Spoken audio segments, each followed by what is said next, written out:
రఘు గారని చాలా హ్యాండ్సమ్గా ఉంటాడు, స్మార్ట్ జర్నలిస్ట్. కానీ అప్పుడప్పుడు ఆయన ఇచ్చే ఇన్ఫర్మేషనే అంత స్మార్ట్గా ఉండదు. అప్పుడప్పుడు ఆయన ఛానల్లో ఫాల్స్ ఇన్ఫర్మేషన్ని చెప్తుంటాడు. ఆయన పార్థివ దేహాన్ని చూడడానికి దగ్గరగా 34 కిలోమీటర్ల వరకు ట్రాఫిక్ జామ్ అయిపోయిందంటే ఎంతమంది జనాలు వచ్చారో ఒకసారి మీరే అర్థం చేసుకోండి. ఆయన ఒక్కసారి ఎమ్మెల్యేగా గెలిచినా కానీ మనుషుల మనసుల్ని గెలుచుకున్నాడు. ఆయన పార్థివ దేహం వెళ్తుంటే ప్రతి ఒక్కరూ కన్నీరు మున్నీరయ్యారు. ఆయన చనిపోయినా సరే ఎప్పటికైనా ఆయన జనాల గుండెల్లోనే ఉంటాడు. అయితే రఘు గారి ఇష్యూ గురించి ఏం మాట్లాడుతున్నారంటే, ఆయన చనిపోయిన విషయాన్ని ఈనాడు పేపర్లో కానీ ఆంధ్రజ్యోతి పేపర్లో కానీ టెలికాస్ట్ చేయలేదు అంటున్నారు. ఆంధ్రజ్యోతి పేపర్లో 3వ పేజీలో డీటెయిల్స్ ఫోటోతో సహా ఇచ్చారు. ఈనాడు పేపర్లో 2వ పేజీలో ఇచ్చారు. ఈ పేపర్లలో ఈయన చనిపోయిన విషయం వేయలేదని చెప్పేసి మీరు మీ ఫాలో అయ్యే వాళ్ళకి ఫాల్స్గా ఇన్ఫర్మేషన్ ఇస్తున్నట్టుంది రఘు గారు.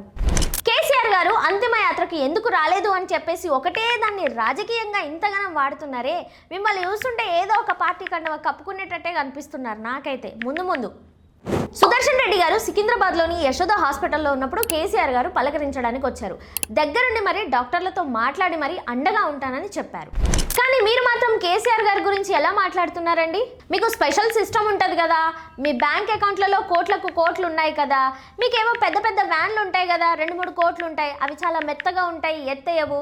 కానీ ఇలా మాట్లాడడం కరెక్ట్ కాదేమో అనిపిస్తుంది నాకైతే.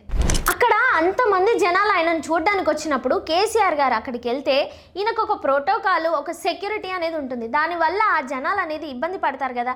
పైగా కేసీఆర్ గారికి వయసు అయిపోయింది కాబట్టి ఆయన ఆరోగ్యం పట్ల జాగ్రత్తగా ఉండాలి కాబట్టి ఇంత దూరం ట్రావెల్ చేయలేరేమో. అయినా కానీ కేసీఆర్ గారు అంటే మీకు ఎందుకండి అంత ఇష్టము? ఆయన వచ్చినా బాధపడతారు, రాకపోయినా బాధపడతారు. ఎట్లండి మీతోని?